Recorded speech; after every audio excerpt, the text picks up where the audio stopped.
예, 알겠습니다. 네, 여러분 반갑습니다. 반갑습니다. 사실 지난번에 이렇게 예고 없이 교회를 방문했었는데 그때 따뜻하게 맞이해 주셔서 감사합니다. 사실 오늘 부임 설교로 다시 이 자리에 서게 되니까 마음이 설레면서도 또 한편으로는 또 조금씩 떨리네. 이게 낯선 것은 아니라 이 새로운 시작 앞에 서 있다라는 그런 거룩한 무게가 있는 것 같습니다. 사실 저에 대한 소개나 양력은 앞으로 함께 생활해가면서 천천히 풀어가도록 하겠습니다. 사실 원래 처음부터 다 보여드리면 신비감이 별로 없지 않습니까? 그래서 오늘은 오직 하나님께서 우리에게 주신 말씀만 집중하도록 그렇게 하겠습니다.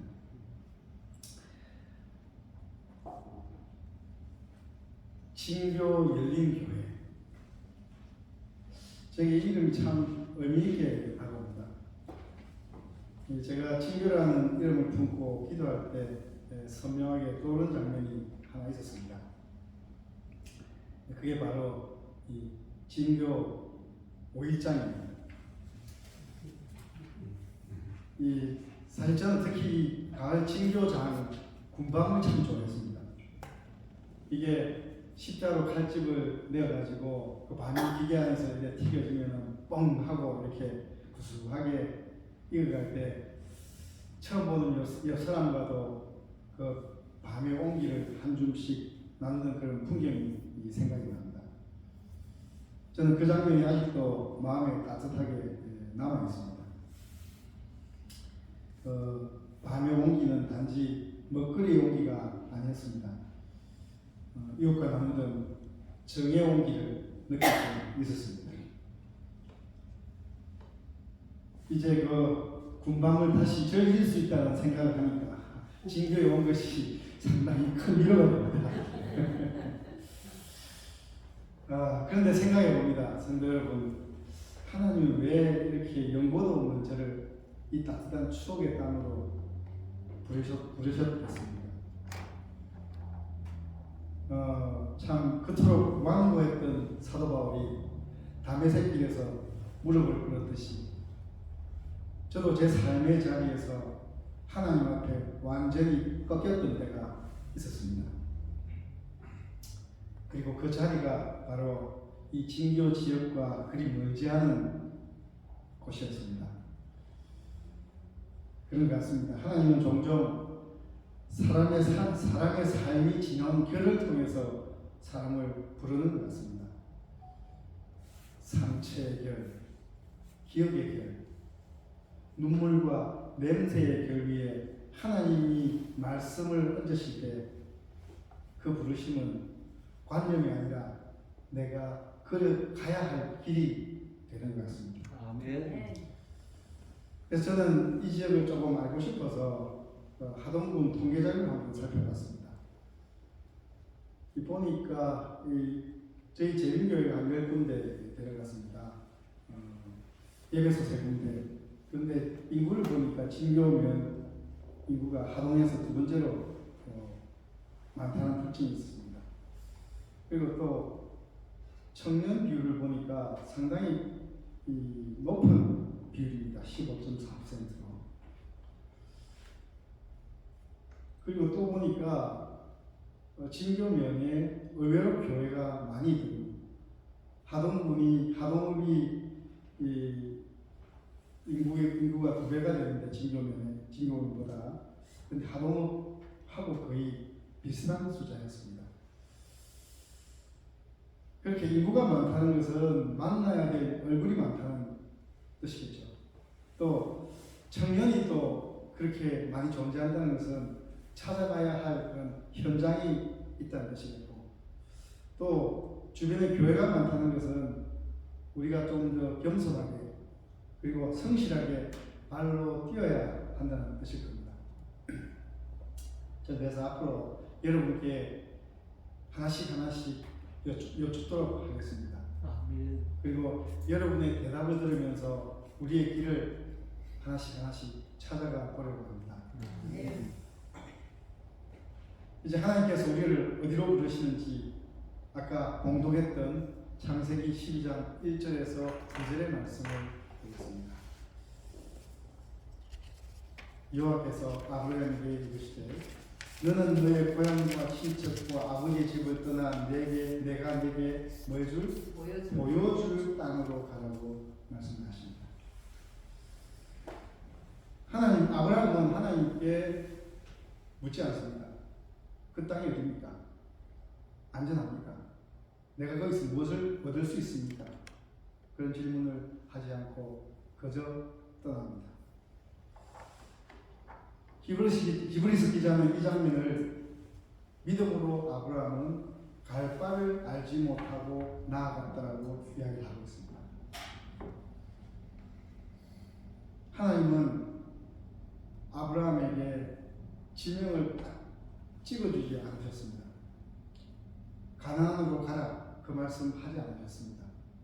단지 내가 내게 보여줄 땅으로 가라 라고 말씀을 하셨습니다. 그런데 여기서 보여주리라는 단어, 이 단어는 히브리어로 아레카라고 합니다. 그런데 사실 이 히브리어는 이 특이하게도 미완료 사역형이라는 문법이 있습니다. 미완료 사역형이라는 게. 그래서 이 보여주리라는 뜻 아레카를 쉽게 풀이하면은 내가 한 번에 다 보여주지 않겠다. 대신에 걸음을 뗄 때마다 조금씩 계속 보게 하겠다는 뜻이 바로 보여줄 아레카라는 뜻입니다. 성도 여러분, 하나님은 지도를 미리 쥐어주시는 분이 아니라 길 위에서 한 걸음씩 동행하며 보여주시는 분이 것입니다. 그러니까 보여줄 땅은 단지 어떤 지점이 아니라 하나님이 함께 계시는 자리를 말합니다. 즉 아브라함이 어디를 가든 그곳에는 하나님이 함께 계신다는 의미입니다. 그래서 아브라함이 순종의 발을 딛는 그 순간 그 자리가 곧 하나님의 임재의 자리였던 것입니다. 그것이 우리가 말하는 하나님께서 우리와 함께 하신다. 즉 임마누엘 신앙인 것입니다. 사실 저도 갈 바를 알지 못하던 때가 있었습니다. 예전에 코로나로 예배가 흔들리던 때가 있었죠. 그 당시 사실 많은 교회가 어쩔 줄 모르고 우왕좌왕했었습니다. 그때 제 발길이 닿은 곳이 바로 전라도 고흥 송산교회였습니다. 당시 연합회장을 역임하셨던 전정원 목사님이 잠시 계셨던 곳이죠.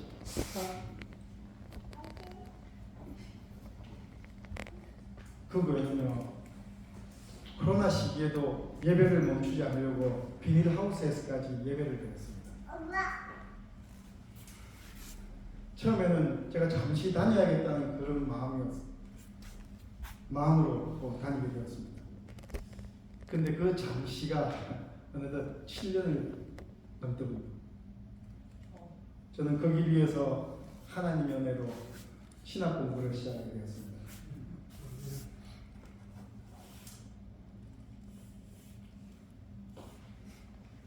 일요일부터 목요일까지는 부산에서 서울로, 금요일은 또 제가 근무하는 대학에서 하루에 9시간 시간을 몰아서 강의를 하고, 또 그리고 안식일은 또 고흥을, 그렇게 부산, 서울, 고흥을 오가면서 일주일에 거리를 환산하니까 약 1300km의 거리를 달렸습니다. 생각해보면 아브라함이 갈대아우르에서 가나안까지 간 거리가 약 1700km입니다. 그러니까 저는 그 거리를 다닐 때 매주 아브라함의 길을 걷는 마음으로 살았습니다. 사실 몸은 곧했습니다. 잠도 부족했습니다.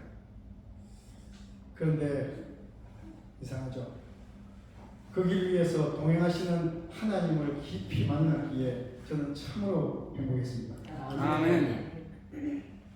참 많은 사랑을 받았고 또 사랑을 배웠고 그곳의 성도들과 사랑을 나누면서 지낸 시간은 제게 큰 선물이 되었습니다. 그런 것 같습니다. 하나님의 백성에게 정말 중요한 것은 어디에 있느냐가 아닙니다. 중요한 건 누구와 함께 있느냐인 것입니다. 아멘. 그런데 아브라함이라는 사람은 가나안에 도착하자마자 기근을 만나 흔들렸습니다. 그리고 하나님의 뜻도 묻지 않고 애국으로 내려가는 그런 실수를 범하게 됩니다. 하지만 그때도 하나님은 아브라함을 포기하지 않으셨습니다. 바로의 손에서 아내를 되찾아오게 하시고 또 말없이 보여주셨습니다. 내가 살아있다. 내가 너와 함께한다. 아브라함이 실수를 해도 약속이 깨지지 않는 이유가 뭐겠습니까? 아브라함의 의지가 강해서가 아닙니다. 아브라함의 믿음이 완벽해서도 아닙니다. 바로 하나님의 열심 때문입니다. 아멘. 이사야 선지자는 이렇게 선포합니다. 만군의 여호와의 열심이 이를 이루시리라. 아멘. 만군의 여호와의 열심이 이를 이루시리라. 아브라함은 애굽으로 숨어들었지만 여호와의 열심은 아브라함을 포기하시지 않으셨습니다. 하나님은 아브라함이 스스로 길을 찾도록 내버려 두지 않으시고 친히 개입하셔서 다시 약속의 자리로 끌어올리신 겁니다. 네, 우리의 구원과 사명도 비슷합니다. 결국 우리의 결단이 아니라 포기하지 않으시는 하나님의 열심으로 완성되는 것입니다. 아멘. 여러분, 사실 우리의 신앙도 흔들릴 때가 있습니다. 갈 바를 알지 못해 마음이 방황할 때가 있습니다. 그럴 때 저는 자주 꺼내어서 읽는 시가 있습니다. 바로 도종환 시인의 흔들리며 피는 꽃입니다. 흔들리지 않고 피는 꽃이 어디 있습니까? 이 세상 그 어떤 아름다운 꽃들도 다 흔들리면서 피었나니 흔들리면서 줄기를 곧게 세웠나니 흔들리지 않고 가는 사람이 어디 있어야? 시는 묻습니다. 흔들리지 않는 사람이 어디 있겠나요? 그렇습니다. 흔들리지 않는 교회, 흔들리지 않는 성도는 어디에도 없습니다.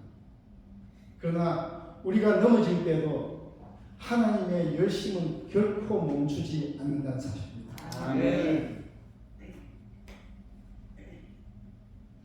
아브라함을 끝내 약속의 자리로 이끄셨던 하나님의 그 열심이 우리의 인생 여정과 우리의 신앙 여정을 반드시 붙들어 주실 것임을 믿는 저와 여러분이 되시길 바랍니다. 아멘. 아브라함은 길을 알아서 떠난 것이 아니라 하나님을 알았기에 떠난 겁니다. 아브라함은 여호와의 말씀을 따라갔다고 이야기하고 있습니다. 그래서 이 따라갔다는 것은 자기의 확신이 아니라 하나님의 말씀의 무게를 따라갔다는 뜻입니다. 우리에게 필요한 것은 완벽한 계획이 아니라 동행하시는 하나님 앞에서의 정직함입니다. 아멘. 길이 다 보이지 않아도 괜찮습니다. 말씀하신 분이 우리의 곁에 계시기 때문입니다. 저도 부족하고 흔들릴 때가 있을 수 있을 겁니다. 하지만 하나님의 열심을 믿고 여러분과 함께 이 길을 걷고 싶습니다. 아멘. 그래서 그 길 끝에서 하나님이 우리를 진정한 사랑의 공동체로 세우실 줄 믿습니다. 아멘.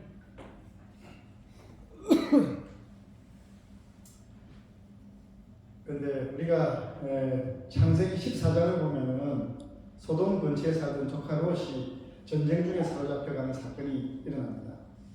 그때 누군가 도망쳐와서 아브라함에게 소식을 전하는데 그때 성경은 아브라함을 아주 독특하게 기록하고 있습니다. 도망한 자가 와서 히브리 사람 아브라함에게 알리고 성경에서 처음으로 아브라함에게 히브리 사람이라는 이름을 붙여준 장면이 바로 이 장면입니다. 그런데 이 히브리라는 말은 갑자기 뚝 떨어진 말이 아닙니다. 이것은 창세기 10장을 보시면 노아의 세 아들, 그러니까 셈과 함과 야벳의 족보 속에 한 이름이 나옵니다. 바로 그 이름이 뭐냐면 에벨이라는 이름입니다. 셈은 에벨 온 자손, 모든 자손의 조상이라고 이야기하고 있습니다. 에벨을 모든 자손의 조상이라고 이야기하고 있습니다. 그런데 이 에벨이라는 단어는 히브리어로 에벨이라고 있습니다. 근데 이게 뜻은 뭐냐면 강 건너편이라는 뜻인데 이 단어의 뿌리는 아바라는 히브리어의 동사인데 넘어가다, 건너가다라는 뜻을 담고 있습니다. 그리고 우리가 흔히 히브리라고 하는 단어 자체는 원래 히브리어는 이브리입니다. 이브리인데 이 이브리라는 단어는 뭐냐면 에벨의 자손 또는 강을 건너온 자 이런 뜻입니다. 그런데 그 이브리라는 단어가 성경을 헬라어나 라틴어로 번역하는 과정에서 그렇게 히브리라고 이렇게 영어로 발음을 하게 된 겁니다. 그러니까 히브리라는 말 안에는 이런 정체성이 포함되어 있습니다. 바로 강을 건너온 사람, 경계를 넘어온 사람, 이러한 뜻이 있는 겁니다.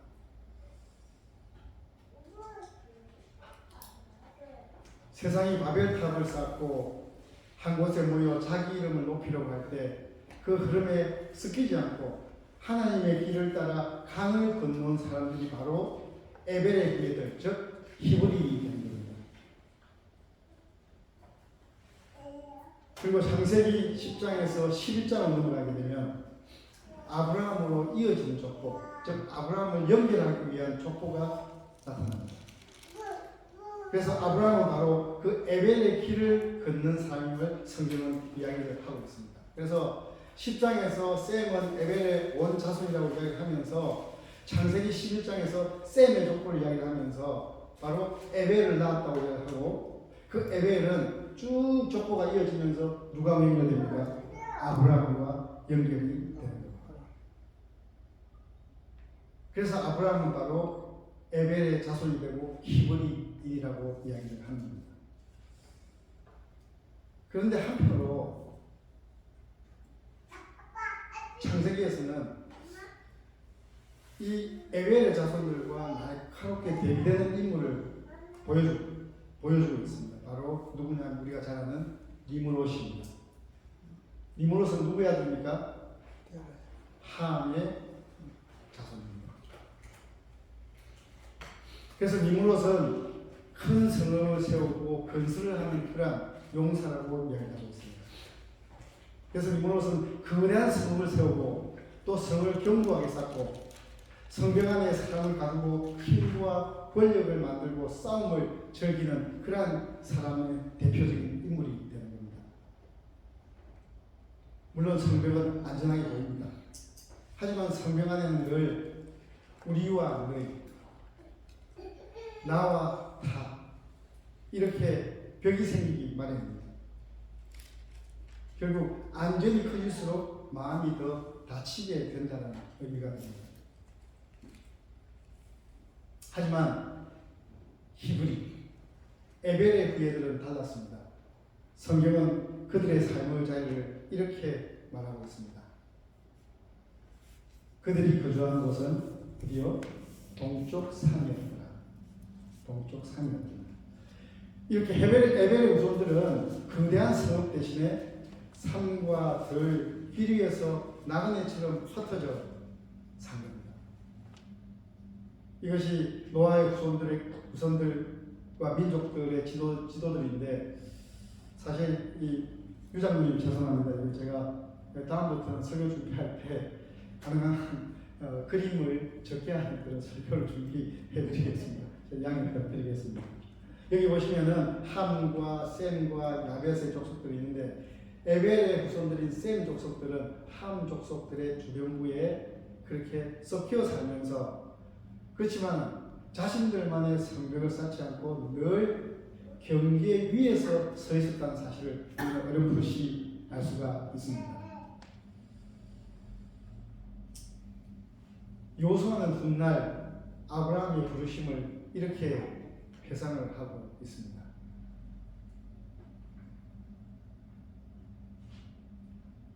데라가 강저편에 거주하여 다른 신을 섬겼더니 내가 아브라함을 어디에서? 강저편에서 이끌어 내었다.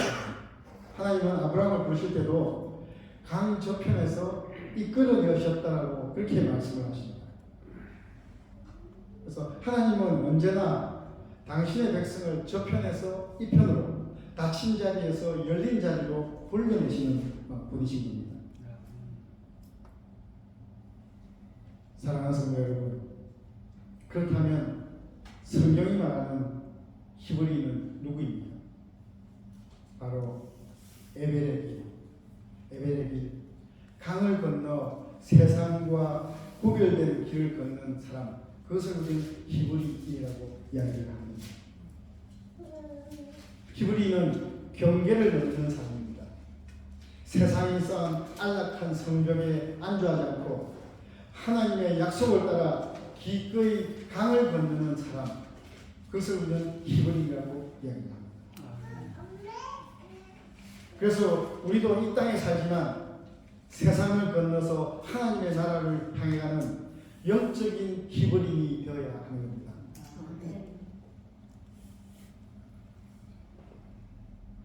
사실 저는 아직 여러분들을 다 알지 못합니다. 그런데 이곳 성도님들 가운데도 강을 건너신 분들이 많다고 들었습니다. 저도 마찬가지입니다. 낙동강도 건넜고, 남강도 건넜고, 선빙강도 건넜고, 또 어떤 분은 또 한강까지 건너서 이곳에 이까지 여기까지 왔다라고 이렇게 들었습니다. 인생의 수많은 강과 마음의 깊은 강을 건너온 우리 모두가 이미 히브리인인 것입니다.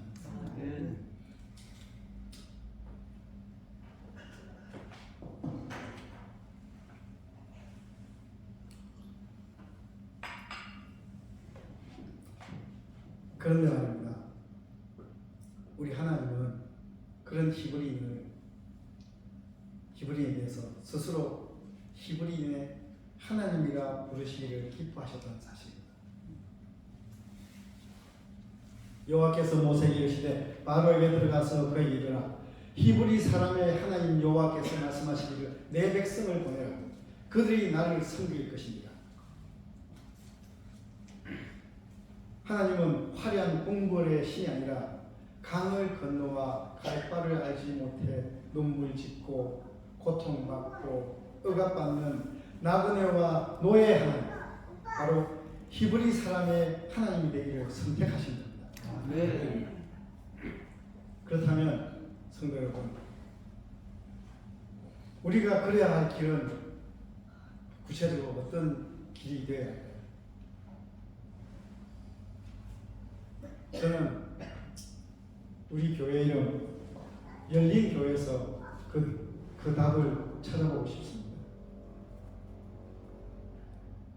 하나님의 열린 교회는 성벽을 쌓는 곳이 아니라 벽을 허무는 교회입니다.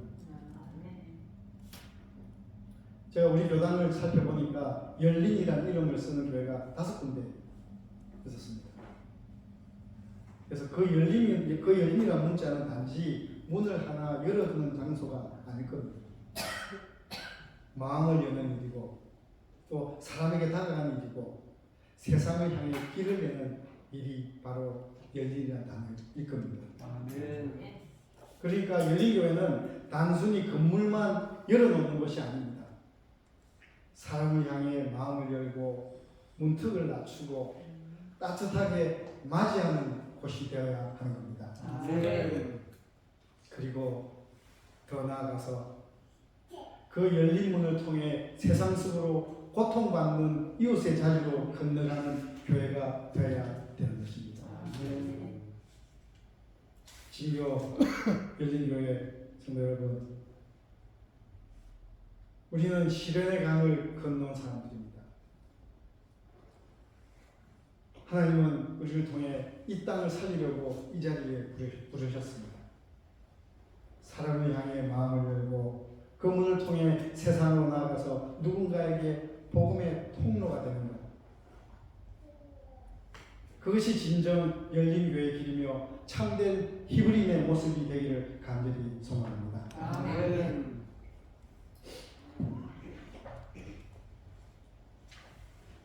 그런데 성도 여러분, 우리는 또 한 분의 위대한 히브리인을 알고 있습니다. 아브라함보다 더 깊고 험한 강을 건너신 분, 우리가 건너갈 힘도 없을 때 먼저 건너와 우리 손을 잡아주신 분, 바로 예수 그리스도이십니다. 아멘. 하나님은 세상을 바꾸실 때 늘 거창한 길을 택하지 않으셨습니다. 히브리인의 하나님이 직접 히브리인이 되신 것입니다.